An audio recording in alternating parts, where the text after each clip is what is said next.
So there's a bit of reflection. That felt good. Now let's look ahead. Forward focus. Part 2. Where do I want to be in 12 months? Well, for sure, I want us to be in a dream house with enough space in a great location that we own. I do not believe that owning a home is the obvious decision that everyone should make. Financially, history tells us that home ownership is not a great way to build wealth. But it's not all about wealth, right? And there are many powerful, important reasons why you would want to own a home, such as security, stability, and for emotional reasons. And they are the reasons that matter to me in this decision. But having a space that's ours, having more space for the boys and for us, and in a location where we feel we're in a nice place and we can go for walks in the countryside and things like that, that's really important to me and to us. That's our big priority next year.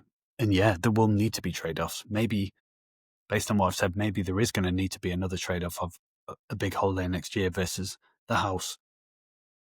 And given this is my top priority, I might need to make that difficult decision. I'd rather not, but I will if I need to. I want to keep growing the business. I'm not going to set arbitrary financial goals.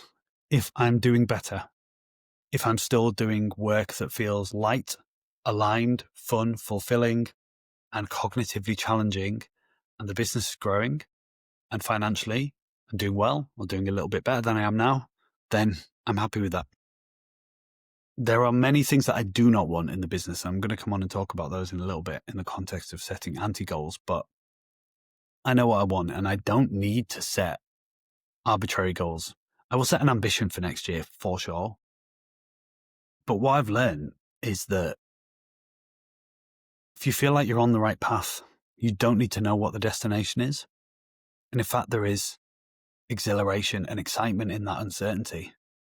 I found that leaning into things with curiosity and with the spirit of experimentation really helps to take some of that pressure off you. So I set really prescriptive goals last year, and they ended up being counterproductive because they stressed me out. And I know that's true for some of my clients. Some of my clients thrive on the idea of, I'm going to lose 5 kilograms by this date. Jay is a great example of this. Every 8 weeks, he will set a new goal. I want to lose another 5 kilograms by February, then by April, whatever. And he thrives on that because that gives him the focus to make sure it happens. But I've got other clients, Andy, for example, who do not get motivated by the idea of a very strict, quantifiable goal. And for those guys, it makes sense to focus more on the process rather than the outcome, knowing that form follows function.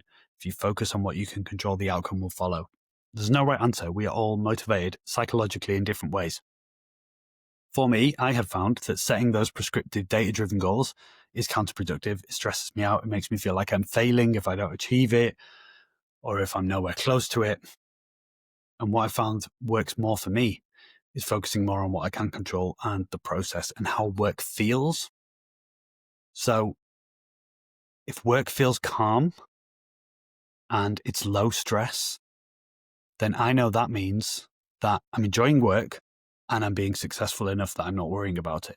So my goal is for work to still feel calm and light and stress-free, or not stress-free, but low stress next year. Because I know if I'm doing those things, then the results will follow. Health-wise, where do I want to be in 12 months? I want to be able to run hard. I want to be able to push myself in the gym. I want to learn how to do muscle ups. Now, my coach might tell me learning muscle ups is not going to be a good idea for me biomechanically. We will get to that in due course. But the reason I've picked those goals is because they are an example of physical capability. If I can run hard, it means I trust my body not to break down on me when I'm running, my knees, my back. If I can learn how to do muscle ups, it means that I trust my shoulders and elbows in particular to stay pain-free. And it's a great example of explosive upper body pushing and pulling strength. And if I can push myself hard in the gym, that gives me a sense of purpose. It allows me to focus on something that I know is good for me. And being able to do that symbolizes the idea that I'm fixed. I'm no longer injured. So they're my physical health goals. Cognitively, emotionally, mentally, it's more of the same as this year. It's reading more, writing more, journaling, still doing the things that make me feel good, tapping into my creativity, knowing that those things benefit me inside and outside my work. And I guess just happiness for the people around me, for my kids, for Lucy, for my family, for my friends, just prosperity and hoping that all of those people have a good year as well. Now, we had a chat in the community a couple of weeks ago about the concept of anti-goals, about asking yourself what you don't want. And there's a bit of disagreement around whether that's a good idea or not. Some of the guys were saying, I think it's more helpful and productive to focus on what you do want rather than what you don't. But I like the idea of anti-goals or setting an anti-vision, because by determining what you don't want or inverting the problem to say, what would I not want to do or what would I not want to happen? That allows you to focus on what you do want. Constraints are a forcing function because they dictate how you're going to spend your time and use your energy. So for example, if I said, I want to be doing 20K months in the business next year, that's a massive target, by the way, I'm just picking a random number, then there are many ways I could do that. And some of the things that would get me there would be things that I don't want to do. So I would definitely need to do sales calls. I would definitely need to have some really high ticket premium product that costs £1,000 or £2,000 a month. I would maybe need to go into business coaching, business mentoring, all these things.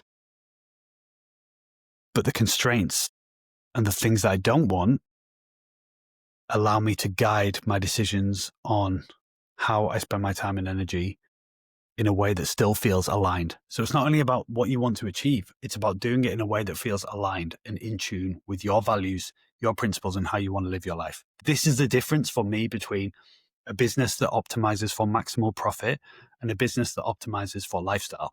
Because a lifestyle business, like I Am Growing, is about making enough money to fuel a great lifestyle, but in a way that feels aligned, that gives you freedom and that is aligned to your values. My values include time and location freedom, the freedom to make decisions about how things are and how things aren't, and how I spend my time ultimately.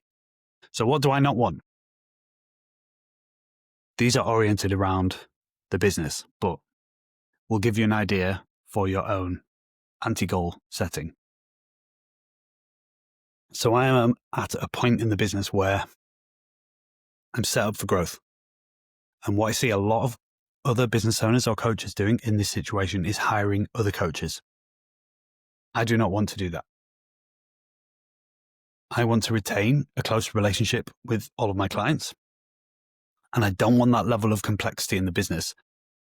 I came from a career where I was managing large teams. I do not want HR, management, all of that overhead in my life.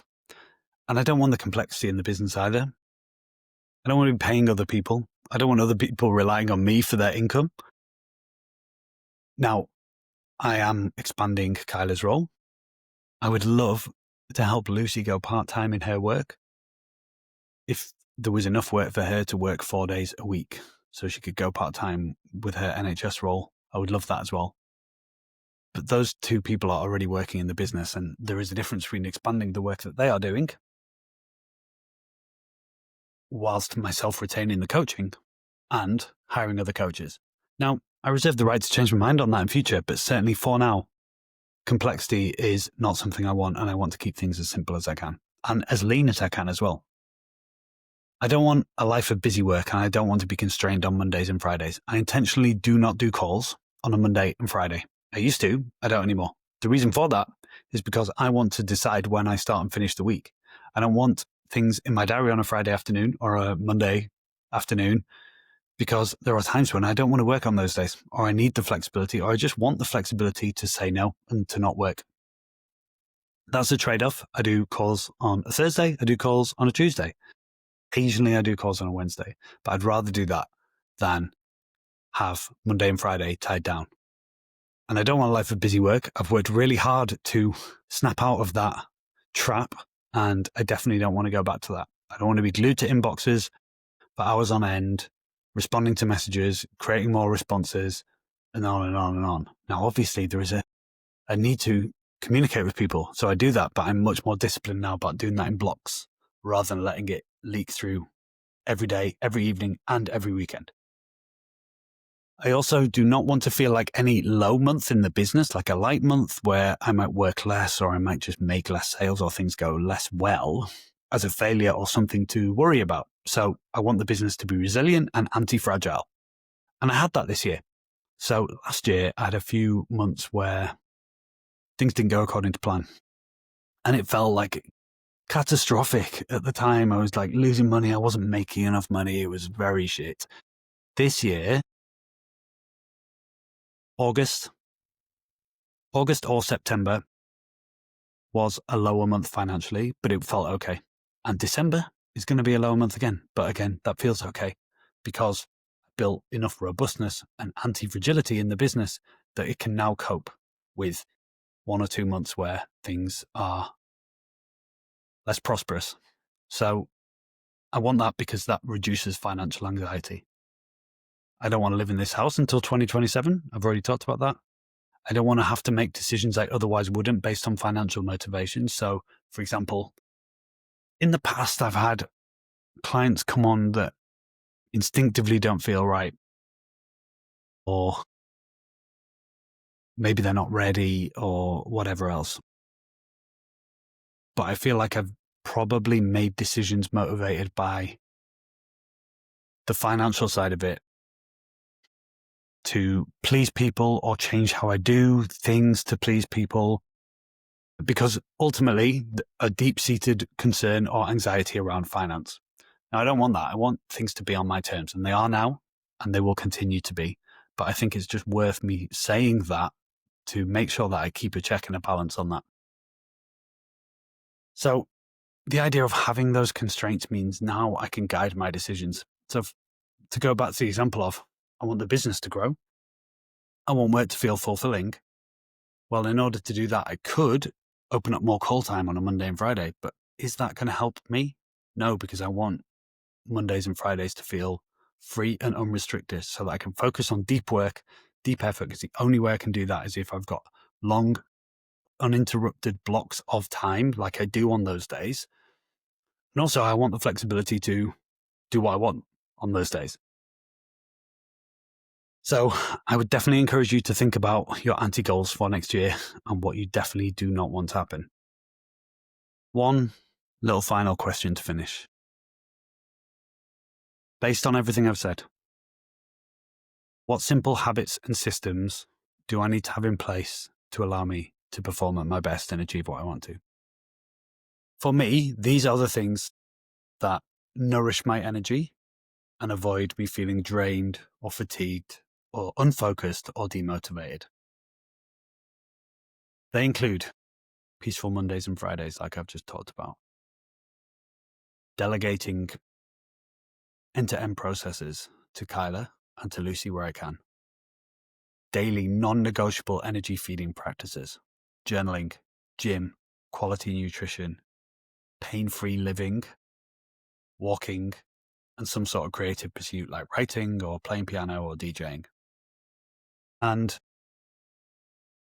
what I really need to work on is discipline. So I just wrote a Substack this week about how playing FC26 for 10 hours a week made me more productive until the point at which it didn't. So that has helped me as a tool finish earlier over the last few months because I've been doing that instead and it feels fun. And a long time I wanted to finish work earlier when the work is done. But the things that I would do otherwise, like writing or reading or playing piano or whatever, they're too difficult and it hasn't felt attractive enough, so I would just keep working. Whereas FC26 felt easy, cheap dopamine, easy reward.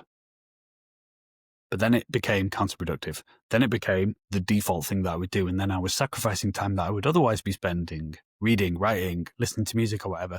So I've gone cold turkey on that now. It was a bridge. It served its purpose, but I need to work more on discipline. By discipline, I mean, I know what I want to be spending my free time doing, but those things that I want to do are hard. So I'm making it easy for myself. Instead of having this grand goal of write for an hour after work, when you're already tired and you put a lot of effort into the business, instead I'm saying, open up your Substack drafts and write 2 sentences. Or instead of learn this new piece on the piano, just go and play the piano for 5 minutes. Or instead of do all of this stuff towards this grand goal, just break it down to the smallest version of that action or that activity. That allows me to build the discipline, because if I'm really honest with myself, there is no way I can't commit to 2 minutes of mobility or a 5-minute walk or 5 minutes piano or 2 sentences. And actually, once you get going with any of those things, as I'm sure you know from your own self-improvement pursuits or your own active leisure activities, once you start, the next step becomes much easier. I will sometimes say to clients who are struggling with their workouts, just give yourself permission to do the warm-up and then stop. Commit to the warm-up, that's 5 minutes. Then when you've finished it, that you've won. That's success. And if you want to keep going, you can. But if you stop, you've still won. And inevitably, someone will find that once they've warmed up, they might as well just fucking keep going anyway. The same is true for me here. And hey, I'm not perfect. I get a lot wrong. And it's often easier for me objectively to help somebody else with a problem like this than it is for me to do it for myself. That's why I need coaches and mentors as much as the next person. So, hope this has been helpful. Just to finish, a couple of priorities for me next year. The first one is a massive overhaul of the Mind and Matter Fitness content resource library, which is very disparate at the moment. It's in different formats. It's in different places.